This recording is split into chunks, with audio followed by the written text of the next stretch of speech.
ले लीजिए, 0-0 नंबर लाइए, पूरा पेपर खाली छोड़ दीजिए, कल आपका चयन हो जाएगा। नमस्कार मित्रों, मैं उत्तराखंड बेरोजगार शिक्षक संस्था आशीष बिष्ट आप सभी के सामने एक बार फिर से मौजूद हूं।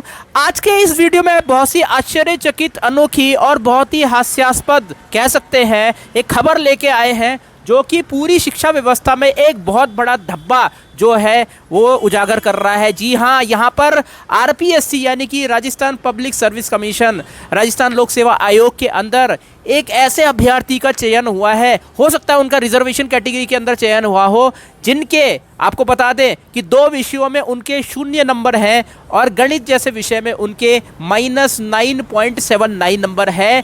और यहाँ पे राजस्थान लोक सेवा आयोग ने कहा है कि ये जो है चयन की प्रक्रिया की सारी रूल्स एंड रेगुलेशंस को फॉलो करता है, यानी कि इनका चयन यहाँ पे बनता है। जी हाँ, यहाँ पर सोचिए कि एजुकेशनल साइकोलॉजी और जीके में जिस अभ्यर्थी के 0 नंबर हैं और गणित जैसे विषय में, मैथ जैसे विषय में माइनस का 9.79 नंबर है, उसका चयन हो चुका है यहाँ पर शिक्षक भर्ती के अंदर। जी हाँ, ये बहुत ही शॉकिंग न्यूज़ है। यहाँ पे बता दें कि आरपीएससी ने इससे पहले भी रिजल्ट खोला था इसी भर्ती के अंदर, और फिर उसके बाद आपत्तियां लगी, उसमें कई सारी चीज़ें लगी, और उसके बाद जाके दोबारा से इस संशोधित परिणाम को जारी किया गया। उसके बावजूद यहाँ पे लोग क्रिटिसाइज़ कर रहे हैं, कई सारी चीज़ें बोल रहे हैं कि ऐसे कैसे इस अभ्यर्थी का चयन हो गया जिसके खुद मैथ में 9.79 नंबर है, जीके में 0 नंबर है, एजुकेशन साइकोलॉजी में यहाँ पे 0 नंबर है, और ऐसे अभ्यर्थियों को आपने चयन दे दिया। जी हाँ, और यहाँ पे राजस्थान लोक सेवा आयोग के कह सकते हैं कि वो चयन की सारी नियमावली को फॉलो करता हुआ चयन पाया गया है।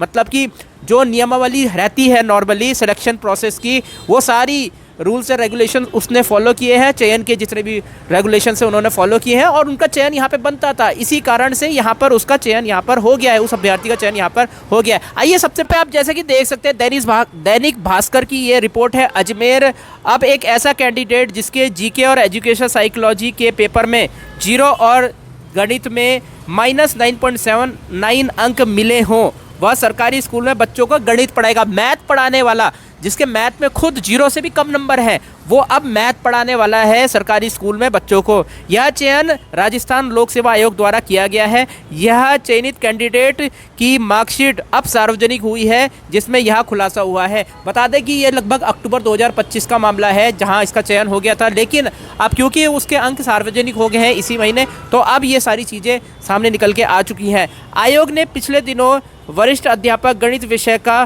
परिणाम रिवाइज्ड जारी किया, यानी कि रिवाइज रिजल्ट यहाँ पे जारी किया। परिणाम संशोधन के बावजूद आपत्तियों का सिलसिला थम नहीं रहा है। यहाँ पर लगातार क्वायरीज यानी आपत्तियाँ लगाई जा रही हैं। अब अभ्यर्थियों ने ऐसे चयनित अभ्यर्थियों की अंक तालिकाएँ निकालना शुरू की है जो एक अंक भी प्राप्त नहीं कर पाए, तो ऐसे लोगों का चयन यहाँ पे हो रखा है, और अभ्यर्थी ऐसे कैंडिडेट्स को ढूंढ रहे हैं, यानी कि ऐसे कैंडिडेट जिनकी अंक तालिकाओं में 1 से भी कम नंबर है, उनके मार्क्स यहाँ पे ढूंढने की कोशिश कर रहे हैं, जो 1 अंक भी यहाँ पे प्राप्त नहीं कर पाए और सरकारी स्कूल में गणित जैसे महत्वपूर्ण विषय पढ़ाएंगे, जिनका सरकारी जॉब में चयन हो चुका है और उनके 1 अंक भी नहीं है। ऐसे कई अभ्यर्थी जो है ऐसे चयनित अभ्यर्थियों को तलाश रहे हैं और गणित जैसा विषय यहाँ पर पढ़ाने जा रहे हैं, जिनके माइनस के 9.79 नंबर है। सोचने की बात यह है कि जिस कैंडिडेट ने गणित में खुद 1 नंबर भी नहीं पाया, वह सरकारी स्कूल के बच्चों को क्या तालीम दे पाएगा, क्या अंक यहाँ पे क्या पढ़ा पाएगा। सीधी बात है, यहाँ पर बहुत बड़ी बात यहाँ पे बोले है। आयोग ने बताया नियमानुसार सब कुछ यहाँ पर सही है, यानी रूल्स एंड रेगुलेशन सारी यहाँ पे फॉलो की गई है। नियम के अनुसार ही कैंडिडेट का चयन हुआ है। संबंधित कैटेगरी में कैंडिडेट तलाशने के लिए जहाँ तक भी कट ऑफ जाती है, वहाँ तक कैंडिडेट को शामिल किया जाता है। इस कैंडिडेट का प्रकरण आयोग के सामने आया था, चेक भी कराया गया और नियमानुसार सही है। ये लिख रहे हैं यहाँ पर डॉक्टर राधेश्याम गर्ग, अध्यक्ष राजस्थान लोक सेवा आयोग अजमेर। तो यहाँ पर अध्यक्ष महोदय जो राजस्थान लोक सेवा आयोग के राधेश्याम गर्ग, डॉक्टर राधेश्याम गर्ग, वो वहाँ पे मौजूद है। अब सोचिए कि नियमावली ही ऐसी बनी हुई है कि ऐसे अभ्यर्थियों का भी चयन हो सकता है ये SC PH कैटेगरी में हो सकता है यहाँ पे OBC PH कैटेगरी में हो, क्योंकि यहाँ पे डबल रिजर्वेशन लग जाएगा तो उनका अक्सर 30 मार्क्स पे या 40 मार्क्स पे चयन हो जाता है, लेकिन माइनस का 9.79 पे इनका चयन हो गया। ऐसे कैसे, मतलब ये समझ नहीं आ रहा है कि नियमानुसार सब कुछ सही पाया जा रहा है यहाँ पर। तो यहाँ पर चीज़ें कैसी हो रही है, यहाँ पे नियम ऐसे बनाए क्यों गए हैं कि ऐसे लोगों का यहाँ पे चयन हो रहा है। आप खुद ही देख लीजिए हमारी प्रवक्ता भर्ती के अंदर, हालांकि अच्छा हुआ यहाँ पे मिनिमम क्वालिफाइंग मार्क्स रखा गया है, नहीं तो आप सोचिए कि उनकी कैटेगरी में जो कंपटीशन था उसमें ये टॉपर हैं, टॉपर हो सकते हैं या ये सेकंड या थर्ड नंबर पे होंगे, जितनी सीटें आवंटित की होगी उस नंबर पे अगर लास्ट पोजीशन पे भी होंगे तो उनमें बाकी अभ्यर्थियों का क्या होगा, बाकी अभ्यर्थी तो इससे भी नीचे होंगे। अब सोचिए ऐसे अभ्यर्थी का जब चयन हो जाएगा ये बच्चों को क्या पढ़ाएगा, बड़ी दुख की बात है। आज से कुछ महीना पहले हमने भी एक न्यूज़ और कवर की थी जहाँ पे एक शिक्षक को 12 की स्पेलिंग, 11 की स्पेलिंग और 19 की स्पेलिंग नहीं आ रही थी और वो 70,000 सैलरी ले रहे थे। 70,000 सैलरी पर उनको 11, 12 या 19 की स्पेलिंग नहीं आ रही है। और ऐसा हमारा टैक्स पेयर का पैसा एक आम व्यक्ति के रूप में जो हम सरकार को टैक्स देते हैं, सरकार ऐसे लोगों को 70,000 सैलरी के रूप में देती है। क्या यहाँ पर गुणवत्ता रहेगी क्वालिटी टीचिंग की, क्या यहाँ गुणवत्ता रहेगी एजुकेशन की जब ऐसे लोगों का चयन होगा यहाँ पर। तो यहाँ मिनिमम क्वालिफाइंग मार्क्स कहाँ है आरपीएससी के अंदर, सीधी सी बात है। हमारी प्रवक्ता भर्ती के अंदर 45 मार्क्स जो है वो मिनिमम क्वालिफाइंग मार्क्स रखे जाते हैं, जिसकी वजह से आप सोचिए ना, अगर वो मिनिमम क्वालिफाइंग मार्क्स ना हो, जैसे राजस्थान में है, अगर माइनस का 9.79 नंबर आ रहे हैं किसी के और उसका चयन हो रहा है, यानी कि वहाँ पे उस परीक्षा के अंदर मिनिमम क्वालिफाइंग मार्क्स का क्राइटेरिया रखा ही नहीं है। यही तो नियम है वहाँ पे, तभी तो उसका माइनस का 9.79 में, जीके में 0, एजुकेशन साइकोलॉजी में 0, और आप सोचिए यहाँ पे मैथ्स में 9.7, माइनस के 9.79 नंबर है और ऐसे अभ्यर्थी का चयन हो रखा है। यानी कि मिनिमम क्वालिफाइंग मार्क्स का कोई क्राइटेरिया वहाँ रखा ही नहीं गया है। अब यही क्राइटेरिया अगर मान लीजिए हमारी मेंस की प्रवक्ता भर्ती में नहीं होता तो आज किन किन लोगों का चयन होता। हमने आपको आंकड़े दिखाए थे, गणित विषय के अंदर 274 बच्चों ने स्क्रीनिंग क्वालिफाई की थी सामान्य शाखा में, उसमें से 268 बच्चे मिनिमम क्वालिफाइंग मार्क्स लाने में विफल हो गए, है ना। तो केवल क्वालिफाइंग मार्क्स से ऊपर केवल 6 बच्चे थे, 90 प्लस से 90 से ज़्यादा मार्क्स, 200 में से 90 से ज़्यादा मार्क्स केवल 4 बच्चों के थे, बाकी सबके 90 से नीचे थे। और अपनी अपनी कैटेगरी में भी एक एक चयन हो रखा है। एससी का एक चयन हो रखा है 70 से ऊपर नंबर, एक चयन हो रखा है, ओबीसी में भी एक चयन हो रखा है, यहाँ पर शायद ओबीसी में भी एक चयन हो रखा है। तो यहाँ पर आपको बता दें कि अगर ये मिनिमम क्वालिफाइंग मार्क्स का क्राइटेरिया ना रखा जाए तो जाहिर सी बात है गणित विषय के अंदर जो सामान्य शाखा में 30 सीटें हैं वो सारी सीटें भर जाएगी। लेकिन उस परिस्थिति में ऐसे अभ्यर्थी का चयन भी हो सकता है जहाँ पे जिसके मेंस में 200 में से 50 नंबर हो, मात्र 25% लाने वाला अभ्यर्थी जो है वो भी गणित विषय में चयन पा जाएगा। आप सोचिए ना, स्क्रीनिंग परीक्षा में 90% लोगों को पहली सब्जेक्टिव वालों को बाहर कर दिया जाता है, उसके बाद जाके जो अगर मिनिमम क्वालिफाइंग मार्क्स हटा दिया जाए मेंस के अंदर तो सीधी सीधी बात है उन 268 में से जाहिर सी बात है टॉप 34 जो बच्चे होंगे उनका चयन हो जाएगा। लेकिन अगर जो गणित विषय में 10वां रैंक हो उसके मात्र 60 नंबर हो, मान लीजिए 60 नंबर हो, ऐसे बहुत बच्चे हैं गणित विषय के अंदर जिनके -5 नंबर आ रखे हैं, स्क्रीनिंग में उनके 95 96 नंबर है, 93 नंबर है, लेकिन उनके मैथ विषय में कितने हैं, -5 नंबर आ रखे, किसी के 2 नंबर आ रखे, 2 अभ्यर्थियों के 3 नंबर भी आ रखे हैं इसमें। सोचिए, हो सकता है अगर वो टॉप 34 में होते तो उनका भी चयन हो जाता 2 नंबर पे। तो ये बहुत बड़ी नाकामी है क्वालिटी एजुकेशन के नाम पर। यहाँ पर नियमावली को वो पूरा फॉलो कर रहे हैं, वाह, पूरा ऐसे नियम बनाते ही क्यों है। आप सोचिए प्राइमरी भर्ती के अंदर भी यही चीज़ें हुई, नियमावली फॉलो हो रही थी वहाँ पे, नियमावली फॉलो होने के चक्कर से लास्ट में 200 अभ्यर्थी लटक गए वहाँ पे, सच में लटके हैं, मैं झूठ नहीं कह रहा हूँ ये बात। 2906 सीटों पे पिछली प्राइमरी भर्ती आई थी और मात्र 2200 या 2300 लोगों ने आवेदन भरा था जहाँ तक मुझे याद है, लेकिन अंत में 2100 लोगों का ही चयन हो पाता है, 200 लोग लटक जाते हैं। और आयोग ये कहता है, मतलब वहाँ पे नियमावली के अनुसार पूरी 2900 सीटें भर चुकी है, 2900 सीटों पे 2100 लोगों का चयन हो रहा है।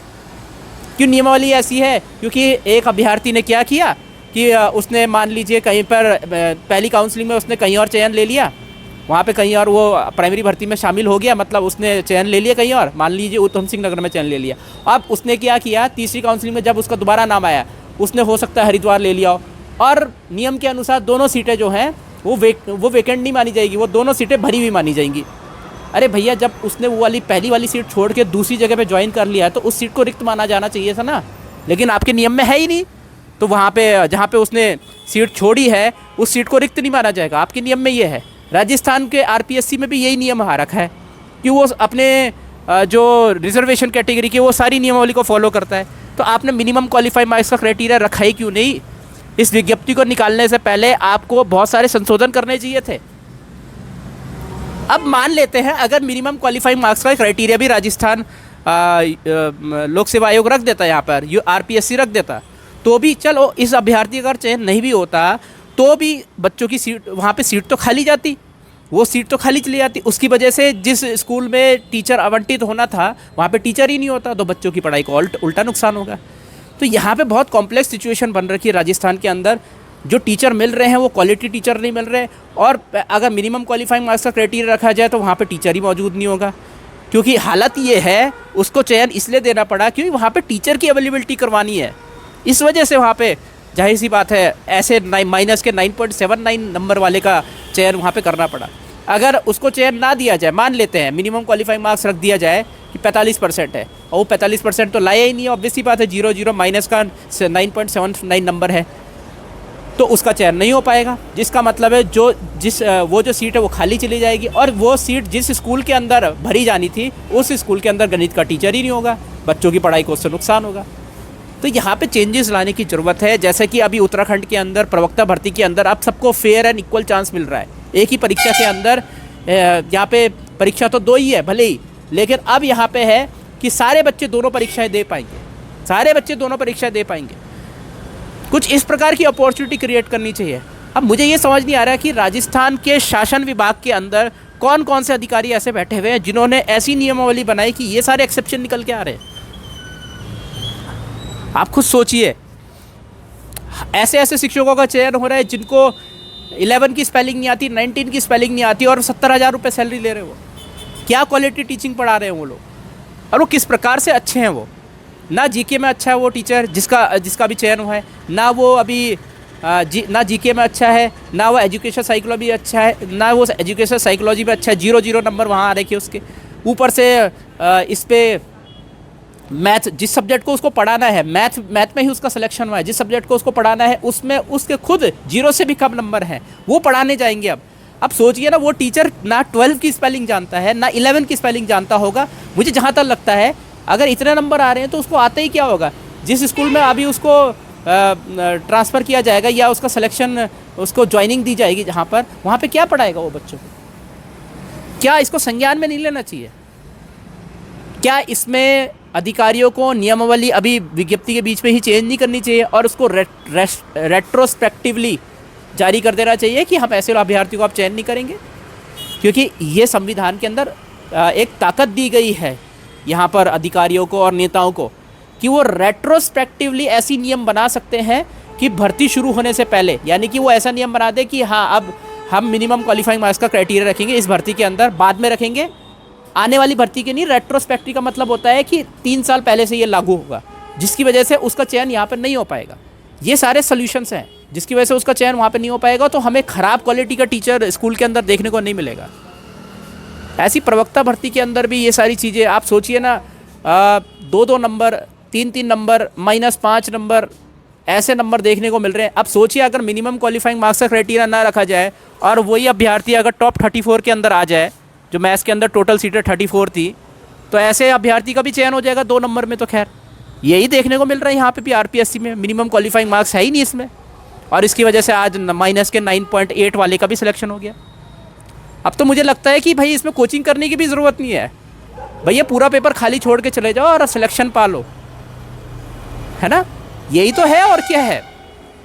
अब सोचिए ना, अगर उस अभ्यर्थी ने कहीं से कोचिंग करी होगी और उसके ऐसे नंबर आ रखे, कल हो सकता है कोचिंग इंस्टीट्यूट वाले उसका पोस्टर भी चिपकाएं कि हाँ हमारे यहाँ से इसका चयन हो रखा है, लेकिन जब अंक सार्वजनिक करने की बारी आएगी तो अंक नहीं दिखाएंगे, selected candidate from this vacancy, but number नहीं दिखाएंगे उसके। ये भी एक खेल चल सकता है आगे जाकर, ये भी एक खेल चल सकता है आगे जाकर। बहुत बड़ा दुर्भाग्य है कि ऐसी खबरें हमें देखने को मिलती हैं। माइनस के 9.79 वाले का सरकारी नौकरी में चयन हो जाता है। कब ये रुकेगा देश के अंदर, और कब ये चीज़ें संशोधन में आएगी, और कब इसको धर्मेंद्र प्रधान जो है शिक्षा मंत्री जो हैं केंद्र सरकार के जो शिक्षा मंत्री है, इसको संज्ञान में लेंगे और इसमें सुधार लाने की कोशिश करेंगे। आपके पास तो ताकत है संविधान की, आप चाहे तो अभी मिनिमम क्वालिफाइंग मार्क्स का नियम लगाकर रेट्रोस्पेक्टिवली उसको लागू करके इसको अभी बाहर कर सकते हैं। अब देखने वाली बात ही होगी क्या इस ताकत का इस्तेमाल किया जाएगा कि नहीं किया जाएगा, और क्या अगर उसका चयन नहीं होता है तो क्या वहाँ पे शिक्षक की अवेलेबिलिटी इस प्रकार से किया जाएगी कि वहाँ पर एक क्वालिटी टीचर वहाँ पर सेलेक्ट हो सके, जिसका विषयवार का ज्ञान बहुत अच्छा हो, जिसके कम से कम 100 में से 60 नंबर तो हों, 60 मार्क्स। यहाँ पे सोचिए माइनस का 9.8 वाले का सिलेक्शन हो रहा है, लगभग माइनस का 9.8। जिस सब्जेक्ट को उसको पढ़ाना है उसमें माइनस में नंबर आ रहे हैं भाई साहब के। इससे पहले वो 11 वाला, 11 की स्पेलिंग नहीं आ रही, 19 की स्पेलिंग नहीं, 70,000 उनकी संभावित सैलरी हमें बताई गई थी, तो वो है। ऐसे शिक्षकों का चयन क्यों हो रहा है सरकारी नौकरी पर? और नियमावली ऐसी बनी क्यों है फिर? नियमावली ऐसी बनी क्यों है? और अगर आपको दिख रहा है कमी है तो रेट्रोस्पेक्टिव उसको लागू कर दीजिए, उसमें संशोधन करके। अब सुप्रीम कोर्ट का ऑर्डर तो ये भी कहता है कि विज्ञप्ति के बीच में नियमावली में संशोधन नहीं हो सकता, विज्ञप्ति के बीच में नियमावली में संशोधन नहीं हो सकता। इसको चेंज करने की भी जरूरत है ना। अगर ऐसे लोगों का चयन होगा और नियमावली में संशोधन नहीं हो पाएगा तो सुप्रीम कोर्ट को भी सोचना चाहिए भाई कि अगर ऐसा नहीं कर पाएगा, और सरकार के पास ये अधिकार है कि वो कर सकते हैं संशोधन, लेकिन सुप्रीम कोर्ट के डिसीजन के अकॉर्डिंग यहाँ पर वो चीज़ें चेंज नहीं हो सकती है। तो सुप्रीम कोर्ट को भी सोचने की ज़रूरत है। यहाँ पर वो सरकार अपने विवेक से वहाँ पे फैसले ले सकती है, ऐसा नहीं है कि यहाँ पे सुप्रीम कोर्ट के आदेश की कोई ज़रूरत पड़ेगी। तो आपका क्या मानना है, नीचे कमेंट सेक्शन में ज़रूर बताएं कि इस खबर को सुन के आपको कैसा लगा। और मैं तो शॉक्ड रह गया, मतलब ये चीज़ सुन के कि 0 नंबर वालों का सिलेक्शन हो रहा है सरकारी नौकरी पर। अब तो मेरे ख्याल से सरकारी नौकरी की तैयारी करने की कोई ज़रूरत ही नहीं है कोचिंग इंस्टीट्यूट में। जब आपका सिलेक्शन जो है 2 रिजर्वेशन कैटेगरी के आप आरक्षण ले लीजिए, 0 नंबर लाइए, पूरा पेपर खाली छोड़ दीजिए, कल आपका चयन हो जाएगा। सोचिए 3 सब्जेक्ट में, 2 सब्जेक्ट में 0 नंबर, 1 सब्जेक्ट है माइनस का 9.79 नंबर, और सिलेक्शन पा गए भाई साहब। बहुत ही दुखद। ये सब नहीं होना चाहिए भारत देश के अंदर। और इस पर राजस्थान लोक सेवा आयोग इस पर ज़रूर संज्ञान ले और नियमावली में संशोधन करे, पेपर के बीच में ही, अभी रिजल्ट के बीच में नियमावली में संशोधन करे और रेट्रोस्पेक्टिवली उसको लागू करें। रेट्रोस्पेक्टिवली का मतलब होता है जब भर्ती ये शुरू हुई थी तब से उस नियम को लागू किया जाएगा और फिर उसमें सारी चीज़ें संशोधित की जाएगी। ये ताकत है एक्चुअली में संविधान के अंदर, सरकार के पास, शासन प्रशासन के पास। अब देखते हैं वो इस अधिकार का, इस ताकत का प्रयोग करते हैं कि नहीं करते हैं, और क्या इसमें उनको कोई लेना देना है, इनको कोई लेना देना भी है, या फिर वो भी केवल बिना संशोधन किए सिर्फ सरकारी नौकरी पर अपनी महीने की सैलरी लेने के लिए बैठे हैं। महीने के अंत में सैलरी आ जाए, कौन कर रहे हैं इतने सारे संशोधन, ये भाव के साथ अपना बस खाना पूर्ति पूरी करेंगे और ऐसा हो जाएंगे। तो देखने वाली ये बात होगी। आपका क्या मानना है नीचे कमेंट सेक्शन में ज़रूर बताएं। और बहुत ही दुखद ये सब चीज़ें देखने को मिल रही है, और कहीं ना कहीं इसके लिए यहाँ पे नॉन सब्जेक्टिव पोर्शन भी मैं मानता हूँ जिम्मेदार है कि शायद यहाँ पे सब्जेक्टिव का एग्ज़ाम होता तो कुछ ना कुछ प्रॉब्लम यहाँ पे सॉल्व हो पाती। तो सिलेबस में भी यहाँ पे परिवर्तन करना चाहिए आरपीएससी को। और सोचिए ना, सब्जेक्टिव में उसके माइनस में नंबर है, बाकी चीज़ों में तो 0 नंबर है ना, यानी कि सब्जेक्टिव से बेहतर है बाकी चीज़ें उसकी। बेहतर तो क्या ही बोलूँ कि वहाँ पे कोई किसी में भी बेहतर नहीं है। अब क्या पढ़ाएगा वो बच्चों को? मेरे हिसाब से एक सोल्यूशन ये भी हो सकता है, इसमें अभी मेरे दिमाग में है, एक सोल्यूशन ये भी हो सकता है, अगर इस प्रकार के कैटेगरी के बच्चे का सिलेक्शन हो रहा है तो मिनिमम क्वालिफाइंग मार्क्स रखिए वहाँ पर, जिसकी वजह से उसका सिलेक्शन नहीं हो पाएगा, और उस सीट को जनरल कैटेगरी को आवंटित कर दीजिए या फिर किसी और को आवंटित कर दीजिए जिसमें उसका चयन हो रहा हो। नहीं तो आगे वाली भर्ती के लिए अग्रणित कर दीजिए उसको, है ना। या फिर आप परीक्षा पैटर्न पे इस प्रकार से चेंजेस कीजिए, जो चीज़ बाकी लोगों की अच्छी है उस पर उसका चयन हो। जो जैसे सब्जेक्टिव वाला पोर्शन हो गया, सब्जेक्टिव वाला पोर्शन कई बच्चों का अच्छा होगा तो इस वाली कैटेगरी की सीट को जनरल में दे दिया जाए, और जो जनरल में सब्जेक्टिव में बहुत अच्छा है उसका चयन हो जाएगा, 60% लाने के साथ उसका चयन हो जाएगा। तो ये छोटे छोटे जो चेंजेस हैं, कम से कम 3-4 चेंजेस इसमें करने पड़ेंगे। एक चेंज तो ये करना पड़ेगा कि सिलेबस का चेंज करना पड़ेगा, है ना, सिलेबस का चेंज यहाँ पे करना पड़ेगा। उस आरक्षण कैटेगरी में अगर किसी के माइनस के नंबर है तो उसको जनरल कैटेगरी में डाल दो। दूसरी चीज़ ये करनी पड़ेगी कि सिलेबस में परिवर्तन करना पड़ेगा कि हाँ भाई, जिसका यहाँ पर अगर सब्जेक्टिव पोर्शन और एजुकेशन साइकोलॉजी ही रखें, क्योंकि एक टीचर के लिए यही 2 चीज़ें इंपॉर्टेंट रहती है, इसके अलावा तो बाकी चीज़ें इंपॉर्टेंट, इस पर अपनी आम सहमति बनाएं। सिर्फ एजुकेशन साइकोलॉजी और सब्जेक्ट इसको रखें। और अगर फिर भी अगर कोई कैंडिडेट ऐसा मिल रहा है जिसके 0 नंबर है इसमें, और उस सीट को क्या कर दें, जनरल कैटेगरी में डाल दिया जाए या किसी और कैटेगरी में डाल दिया जाए। ऐसा नियम आना चाहिए। आपको क्या लगता है नीचे कमेंट सेक्शन में जरूर बताएं। तो इस वीडियो में इतना ही। मैं उत्तराखंड बेरोजगार शिक्षा संस्थान आसिफ बेस्ट आप सभी से अनुमति लेता हूँ। जय हिंद, जय भारत, जय उत्तराखंड।